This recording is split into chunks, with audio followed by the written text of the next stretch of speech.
পয়গম্বর বলেন, মান করাল কুরআন ফাস্তাযহারাহু ফাআহাল্লা হালালাহু ওয়া হাররামা হারামাহু আদখালাহুল্লাহুল জান্নাহ। পয়গম্বর বলেন, যারা দুনিয়াতে কোরআন তেলাওয়াত করছে, যারা দুনিয়াতে কোরআন অনুযায়ী আমল করছে, কোরআন পড়ছে তো আমল করছে, কোরআনের ভিতরে হালাল আছে হারাম আছে, কোরআনের ভিতরে বলা আছে এই কাজ হালাল এই কাজটা হারাম, এটা জায়েজ এইটা না জায়েজ, এইটা বৈধ এটা অবৈধ। যারা কোরআন পড়ছে আর যারা কোরআন অনুযায়ী চলছে, হালালকে হালাল জানছে আর হারামকে হারাম জানছে, জায়েজ রে জায়েজ মনে করছে, বৈধ রে বৈধ মনে করছে। পয়গম্বর বলেন, যারা এই কোরআন অনুযায়ী দুনিয়াতে চলছে, হাসরের ময়দানে আল্লাহ তাআলা তাদেরকে এত দামি বানাবেন, এত সম্মানিত করবে। পয়গম্বর বলেন, ওয়াশাফাহু ফি আশরাতিন মিন আহলি বাইতিহি, এই কোরআন ওয়ালারা তাদের আত্মীয় স্বজনের ভিতরে, তাদের আপনজনের ভিতরে যারা জাহান্নামী হয়ে গেছে, এমন 10 জন জাহান্নামী ব্যক্তিদের সুপারিশ করিয়া এই কোরআনওয়ালারা জান্নাতে দিয়া দিতে পারবে। সুবহানাল্লাহ। যাদের নাম জাহান্নামের খাতায় উঠে গেছে, যারা জান্নাতে যেতে পারবে না, কিন্তু এই কোরআনওয়ালা, কোরআনের সাথে সম্পর্ক যাদের দিলের ভিতরে ছিল, এই এক কোরআনওয়ালা, একজন কোরআনওয়ালা 10 জন জাহান্নামী ব্যক্তিদের সুপারিশ করিয়া আল্লাহর জান্নাতে ঢুকায় দিবে।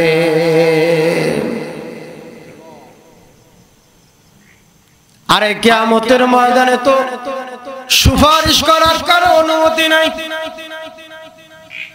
কহারিয়াত থাকবে। কিয়ামত তো বড় কঠিন হবে, বড় ভয়াবহ হবে। কিন্তু পয়গম্বর বলে না না, তবে যারা কোরআন অনুযায়ী চলছে 3 দল ব্যক্তিদের আল্লাহ তাআলা হাসরের কঠিন ওই মুসিবতে 3 দল মানুষের আল্লাহ সুপারিশের অনুমতি দিবে। কয় দল? কথা বলেন, কয় দল? 3 দল মানুষদের সুপারিশ করার অনুমতি দেবে। কোন এমপির কথা কয় নাই, কোন মন্ত্রীর কথা বলে নাই, কোন ডাক্তার, কোন ডক্টর, কোন প্রফেসর, এমপি, মন্ত্রী, মিনিস্টার, এদের কথা আমার আল্লাহ বলে নাই। আমার আল্লাহর পয়গম্বর ডাক দিয়া বলেন, 3 দল মানুষদের আল্লাহ তাআলা ওই কঠিন মুসিবতে, কেমন হবে মুসিবত, কেমন হবে ওই জাহান্নাম, ওই হাসরের ময়দানটা কেমন হবে? বলে সূর্যটা থাকবে মাথার আধাত পড়ে। সূর্য এখন কোথায় পড়ে? 9 কোটি 30 লক্ষ মাইল উপরে এই সূর্য জমিন থেকে। এই সূর্য এত উপরে, তারপর রৌদ্রের এত প্রখর, এত তাপ, জমিন ফাটল হয়ে যায়, মানুষ ফসল করতে পারে না, তো কষ্ট হয়। বলে এসির বাতাস দাও, ফ্যানের বাতাস দাও, দিনের বেলায় এত গরম, রাত্রে কেন গরম? রাত্রে তো সূর্য নাই, তারপরও ফ্যান ছাড়া ঘুমায় না, এসি ছাড়া ঘুমায় না। বলে এত দূরে ওই সূর্য, তারপর ওই সূর্যের গরম, এত তাপ, রাতের বেলা কোনো সূর্য নাই, তারপরে এত কেন গরম? বলে এত উপরে সূর্য, তারপরে এত কষ্ট কেন? বলে সূর্যটা এখন উপরের দিকে আছে, উল্টার দিকে আছে, জমিনে দেওয়া। কিন্তু হাসরের ময়দানটা এমন হবে, এই সূর্য থাকবে মানুষের মাথার আধা উপরে, 1 বিঘা উপরে, জমিনটা হয়ে যাবে তামা। মানুষের মগজগুলো টকবক হয়ে শুধু ফুটতে থাকবে, আর আল্লাহরে বলবে আল্লাহ বাঁচাও, গরম সহ্য হয় না, বিচারের কাজ তুমি শুরু করে দাও। কঠিন অবস্থা হবে, সমস্ত নবীরা নাফসি নাফসি করে কাঁদবে, সবাই বলবে আল্লাহ আমারে বাঁচাও, আমারে তুমি বাঁচাও, আমারে বাঁচাও। দুনিয়ার মানুষ সমস্ত নবীরা যদি বলে নাফসি নাফসি, আমারে বাঁচাও, আমারে বাঁচাও, তো আপনার আমার অবস্থাটা কি হবে? কত না ভয়াবহ সেই অবস্থা হবে হাসরের মাঠ। আল্লাহ বলেন, পয়গম্বর বলেন, ওই সময় কঠিন মুসিবতে 3 দল ব্যক্তি আমার আল্লাহর কাছে সুপারিশ করতে পারবে। কয় দল? জোরে বলেন, আরো জোরে বলেন, কয় দল? আমার কথা না, পয়গম্বর বলেন কঠিন মুসিবতে 3 দল মানুষ আল্লাহর কাছে সুপারিশ করবে, আল্লাহ বিচারের কাজ শুরু করেন, মানুষ বড় কষ্টে আছে, বিচার শুরু করা দেন। পয়গম্বর বলেন, ইয়াশফাউ ইয়াউমাল কিয়ামাতি আল আম্বিয়া সুম্মাল উলামা সুম্মাশ শুহাদা। পয়গম্বর বলেন 3 দল মানুষ আল্লাহর কাছে সুপারিশ করবে। 1 নাম্বার হলেন নবীগণ। কারা? জোরে বলেন, কারা? 1 নম্বরে হলো নবীরা, 2 নম্বর হলে সুম্মাল উলামা, 2 নম্বর হলে উলামায়ে কিরাম, কোরআন ওয়ালারা, যাদের সিনায় কোরআন আছে, কোরআন তাদের দাম এত বেশি, তারা এত দামি, তাদের দুনিয়াতেও মাকাম হলো সর্বোচ্চ, আখিরাতেও আল্লাহ তাআলার পয়গম্বর বলেন কিয়ামতের ময়দানেও কোরআন ওয়ালাদের সম্মানের সর্বোচ্চ জায়গায় এই কোরআন ওয়ালাদেরই বসানো হবে। এই 3 দল মানুষ আল্লাহর কাছে সুপারিশ করবে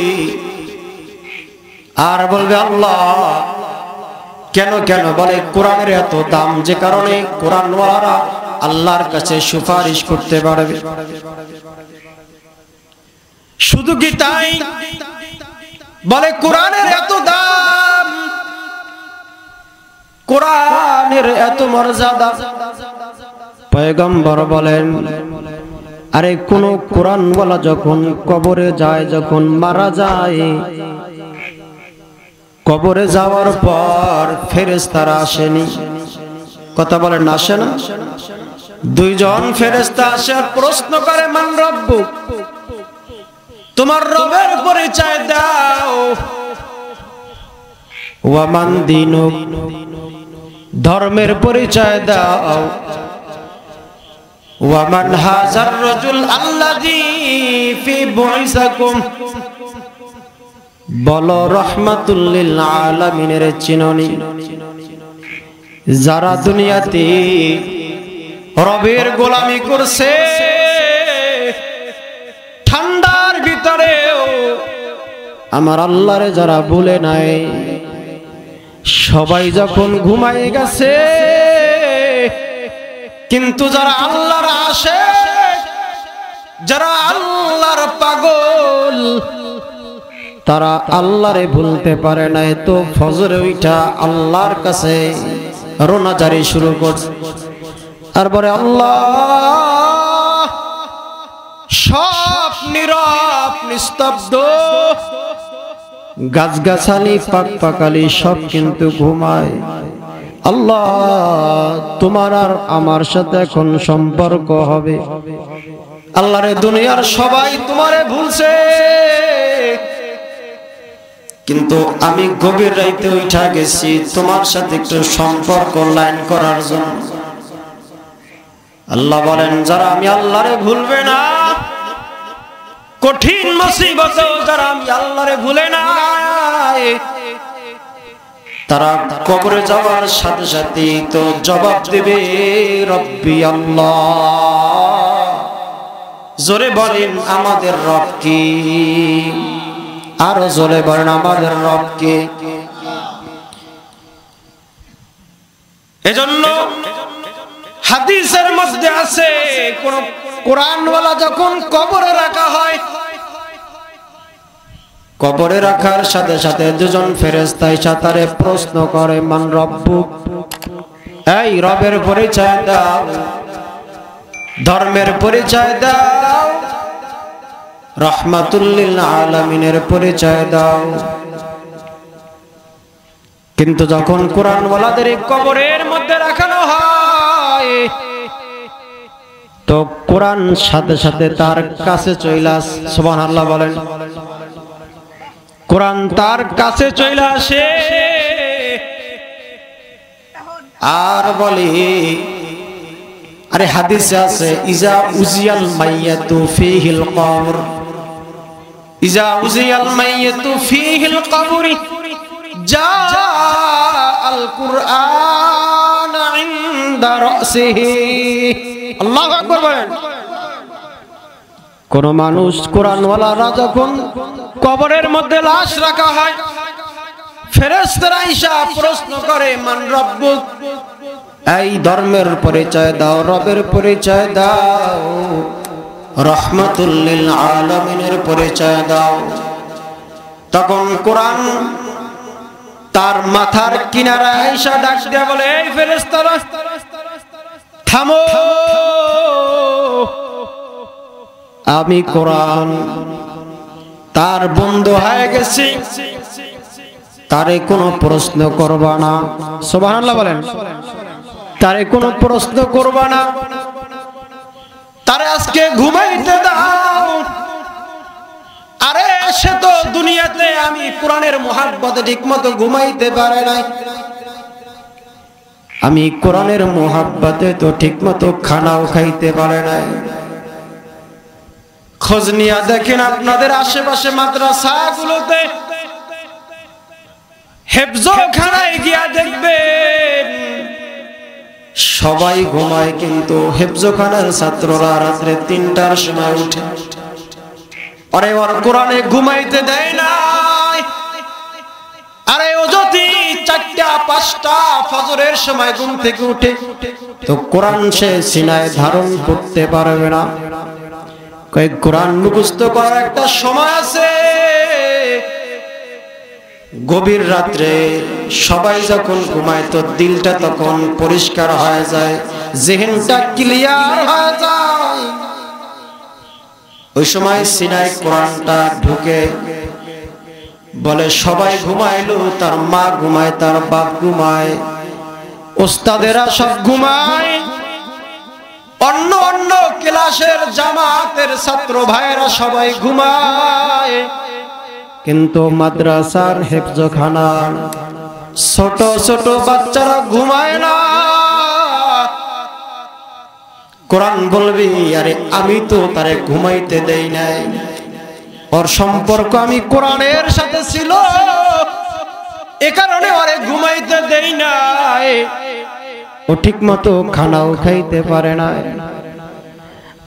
বাড়িতে কত সুন্দর সুন্দর খানা পাকায়, কিন্তু মাদ্রাসায় অত সুন্দর খানা খেতে পারে না। ডাউলার আলু ভর্তা দিয়ে খানা খেয়ে কোরআন পড়ে, কোরআন শিখে, কোরআন তো সিনার ভিতরে রাখি। ওই কোরআন কবরে যাওয়ার পরে বলবে, আমি ওরে ঠিক মতো খানা খাইতে দেই নাই, ঘুমাইতেও দেই নাই। আজকে আমি ওর বন্ধু,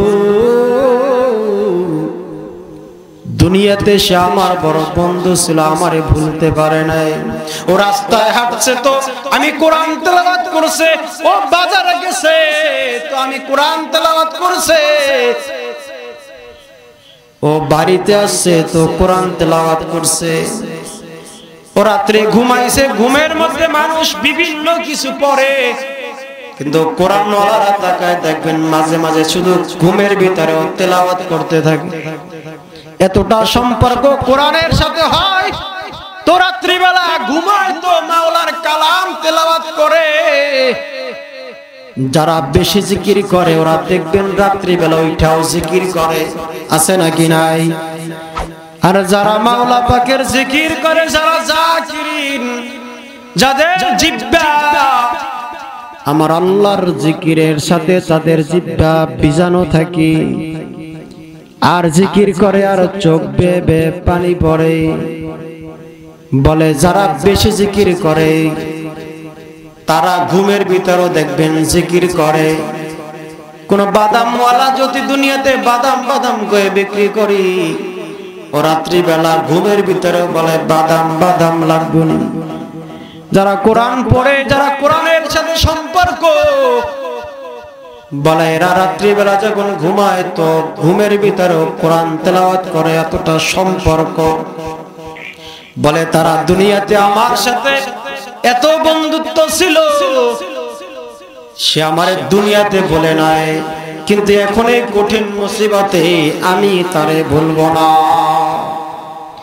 তার পক্ষ থেকে তারে যত প্রশ্ন করবা সব আমারে করো, তার পক্ষ থেকে আমি কোরআন যত প্রশ্ন আছে সব আমারে করো, আমি কোরআন তার পক্ষ হইতে সব জবাবগুলো দিয়া দিব।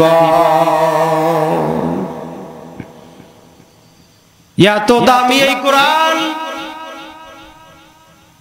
এত মূল্য এই কোরআন, এজন্য কোরআন যারা পড়তে পারেন না, শিখতে পারেন নাই, মাঝে মাঝে মসজিদের ভিতরে যাবেন, বাড়ির ভিতরে কোরআন নিয়া একটা কর্নারে বৈশা, কোরআন তো পড়তে পারেন নাই, শিখতে পারেন নাই, আফসোস, শিখতে পারে না, একটা আফসোস রয়ে গেছে। পয়গম্বর বলে আফসোস করো আর কোরআনটার একটু হাতের মধ্যে লাও, কোরআনটারে হাতের মধ্যে নিয়া বুকের ভিতরে লাগাও, কোরআনটারে চুম্বন করো, আর কোরআনটারে খুইলা একটু পড়তে তো পারেন না তো আঙ্গুল দিয়ে একটু টান দেন, আলিফ লাম থেকে শুরু করে প্রত্যেকটা লাইন একটু আঙ্গুল দিয়ে টানবেন। এরকমের এক বুজুর্গ আছে যারা কোরআন পড়তে পারে নাই কিন্তু বুজুর্গ হয়ে গেছে, আল্লাহর আশিক হয়ে গেছে, তো কোরআনের সাথে একটু সম্পর্ক লাগানোর জন্য রে কোরআনটারে খুলছে, আর কোরআন এরকমের খুলতেছে আর পড়তেছে, আর বলে এ বি সাজ হায়, ये भी साज है खुदा का फरमान है। আল্লাহ আমি পড়তে পারি না কোরআন, তবে এটা সত্য, তোমার কালাম, এটা তোমার কথা, এটা সত্য। ये भी साज है, এটা সত্য, खुदा का फरमान है, এটা তোমার কথা, তোমারই ফরমান, তবে আমি পড়তে পারি না আল্লাহ, তবে মোহাব্বত মোটেও কম নাই।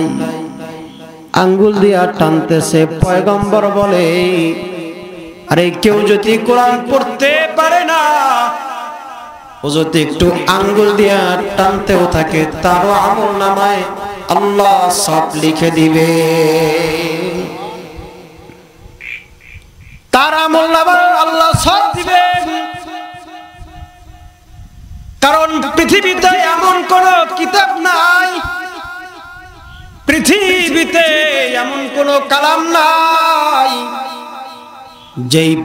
যেই বই পড়লে সওয়াব হবে, যেই বই ধরলে সওয়াব হবে এমন কোন বই নেই, আসেনি? নাই। কিন্তু কোরআন এমন একটা কিতাব, এমন একটা কালাম, মুরব্বীরা এমন আছে 10 বছর হয়ে গেছে, 20 বছর হয়ে গেছে, 30, 40, 50 হয়ে গেছে, এত বছর হয়েছে, কিন্তু আল্লাহর কালাম ওই যে মসজিদে ঘরের কর্নারে এমন ভাবে রাখছে 10, 20, 30, 50 বছর একবার কোরআনটা খুইলা ধরে নাই, আছে না নাই? আফসোস হয় দুনিয়ার সব কিছু ধরলা, কিন্তু আমার আল্লাহর কালাম, যেই কালাম দিয়া আল্লাহর সাথে প্রেম হবে, সম্পর্ক হবে, ভালোবাসা হবে,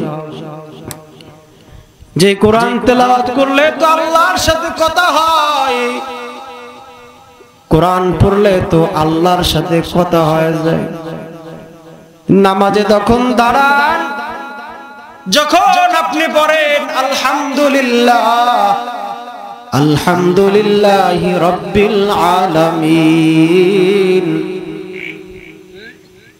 আপনি তো পড়েন আলহামদুলিল্লাহি রাব্বিল আলামিন, আমার আল্লাহ কিন্তু আপনার সাথে কথা বলে, জবাব দেয়। আর আপনি যখন সিজদায় চলে যান, আপনার কপালটা যখন মসজিদের টাইসে ফ্লোরের উপরে পড়ে যায়, আপনি তো দেখেন আপনার কপাল মসজিদের টাইস ফ্লোরের উপরে পড়েছে, পয়গম্বর বলে না না, ও যখন সিজদায় চলে যায় ওর কপাল যদিও মসজিদের ফ্লোরের উপরে, কিন্তু না, আল্লাহ বলেন ওর কপাল আমি আল্লাহর কুদরতি পায়ের উপরে পড়ে গেছি।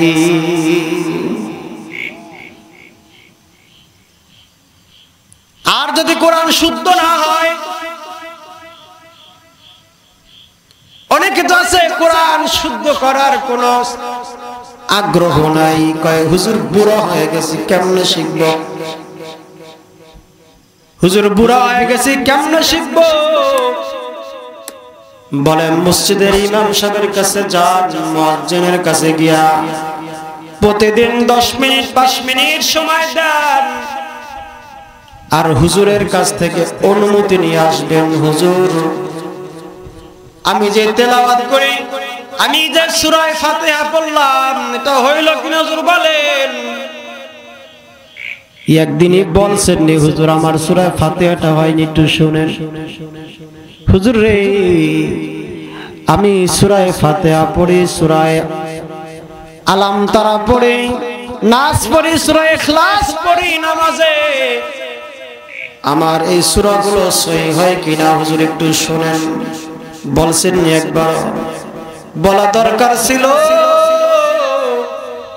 তাহলে আপনি বলতে পারবেন হাসরের ময়দানে, আল্লাহ পড়তে পারি নাই, চেষ্টা কম করি নাই, আমি হুজুরের কাছ থেকে শরত নিয়ে আসছি যে আমার নামাজের সূরা সহি হয়ে গেছে, তাও তো বলতে পারবেন। কিন্তু পয়গম্বর বলেন যার কোরআন সহি হয় না, দেখেন কোরআন শরীফের ভিতরে সূরা ফাতিহা দেখেন আলহামদুলিল্লাহ, আলহামদুলিল্লাহি রাব্বিল আলামিন, অর্থ হলো সমস্ত প্রশংসা আল্লাহ তাআলার জন্য। সমস্ত প্রশংসা কার জন্য? জোরে বলেন, আল্লাহর জন্য। আর যদি কোরআনটা সহি না হয়, সূরা ফাতিহা যদি সহি না হয়, তো দেখেন কেমনে পড়বে, বলে আলহামদুলিল্লাহ, আলহামদুলিল্লাহি রাব্বিল আলামিন। আলহামদু নাকি আলহামদু? আলহামদু। এই আলহামদুকে যদি কেউ আলহামদু বলে, তো দেখেন অর্থটা কি হয়ে যায়, আলহামদুলিল্লাহি রাব্বিল আলামিন, সমস্ত প্রশংসা আল্লাহর জন্য। আর যদি কেউ বলে আলহামদুলিল্লাহি রাব্বিল আলামিন, তো অর্থ হয় সমস্ত ময়লা আবর্জনা সব আল্লাহ তোমারে দিলাম। সব ময়লা আবর্জনা কারে দিছেন? কারে দিছেন কথা বলেন? আল্লাহরে দিছেন ময়লা আবর্জনা। এজন্য কোরআন সহি করার দরকার আছে নেই? কয়জনে পারেন কোরআন সহি করে পড়তে? তাহলে এতদিন কি নামাজ পড়ছেন? তো বলবেন হুজুর আমাদের নামাজ কি শেষ হয়ে গেল না? বলে বাবারা না না, চেষ্টা করেন শিখার জন্য। চেষ্টাও যদি করতে পারেন তো এই চেষ্টার নামাজ হয়ে যাবে। কিন্তু চেষ্টা ছাড়া যদি যেমনে মন চায় এমনি শুধু পয়রা যাইতেছেন, তাহাজ্জুদ পড়েন, ইশরাক পড়েন, আউয়াবিন পড়েন, শাস্ত্রের নামাজ সব নামাজ পড়লেন কিন্তু সুন্দর করে পড়েন নাই। পয়গম্বর বলেন বেশি আমলের দরকার নাই, ইয়াকফিকাল আমালুল কলিল।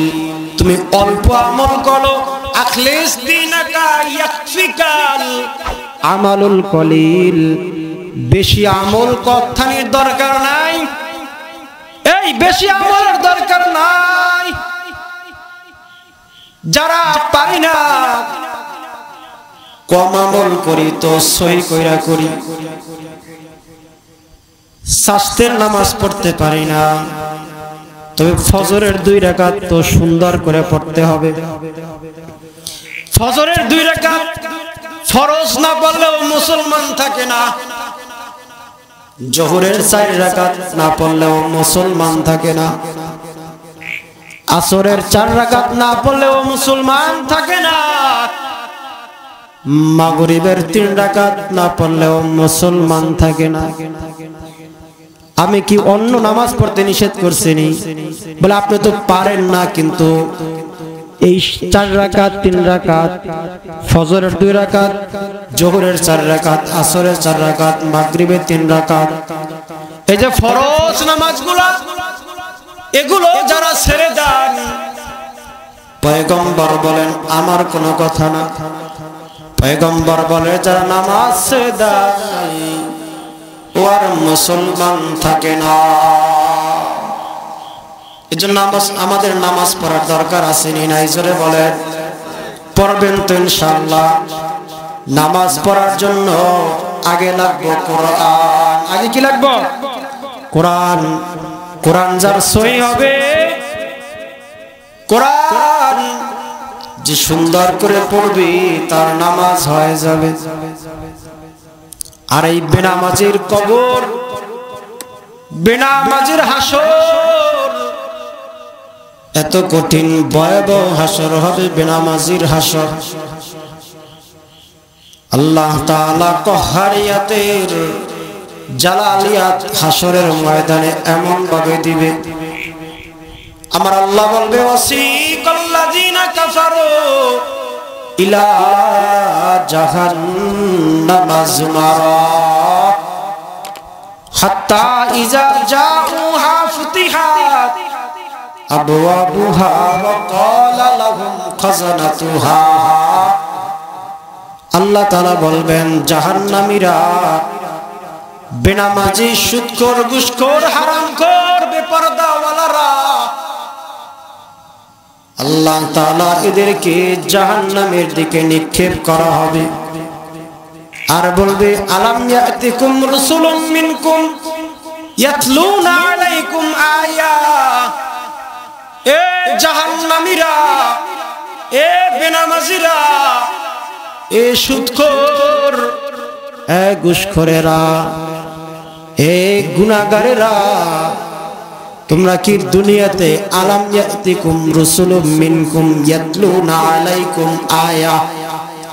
আল্লাহ বলবে এই গুনাহগাররা শোনো, তোমাদেরকে কি কোরআন তেলাওয়াত করে করে কোন আলেম বয়ান করে নাই? শুক্রবারে কি মসজিদের ইমাম বয়ান করে নাই? তোমাদের কাছে কি কোন নবীরা যায় না? তখন তারা বলবে কলু বালা, তারা গেছিল, নবীরা আমার কাছে আসছিল, আমার কাছে উলামায়ে কিরামের বয়ান আসছিল, আমার কাছে মসজিদের ইমাম সাহেব বয়ান করছিল, কিন্তু আমরা মানি নাই। মনে করছিলাম এগুলো মিথ্যা। হুজুররা তো কত কিছু কয়, এগুলো মিথ্যা, এগুলো মানি নাই। তখন আল্লাহ বলবেন কি লাদখুলু আবওয়াব, তোমাদেরকে আর কোনো রেহাই দেওয়া হবে না। এজন্য বাবাজিরা, আপনাদেরকে আমি দুইটা কথা বলি। একটা হলো কোরআন শিখবেন। কি শিখবেন জোরে বলেন? শিখবেন তো ইনশাআল্লাহ? হাত উঠান, বলেন আল্লাহ আমি কোরআন পড়তে পারি নাই, কিন্তু এখন আমি কোরআনের মর্যাদা বুঝছি, কোরআনের মোহাব্বত আমার সিনায় আসছে, তো আমি কোরআন শিখব। কোরআন হাত নামান। কোরআন যদি না শিখে তো নামাজ তো সহি হবে না। এজন্য আপনি 2টা 4টা সূরা যদি হয় শুদ্ধ করে শিখবেন তো ইনশাআল্লাহ? শিখবেন তো? আল্লাহ তাআলা আমাদের সবাইকে যা কিছু বলছে এর উপরে আমল করার তৌফিক দান করেন। আমাদের হযরত চলে আসছে, হুজুরের সামনে কথা বলা বেয়াদবি হবে। আল্লাহ তাআলা আমাদের সবাইকে বুঝার আমল করার তৌফিক দান করেন। আসসালামু আলাইকুম ওয়া রাহমাতুল্লাহ।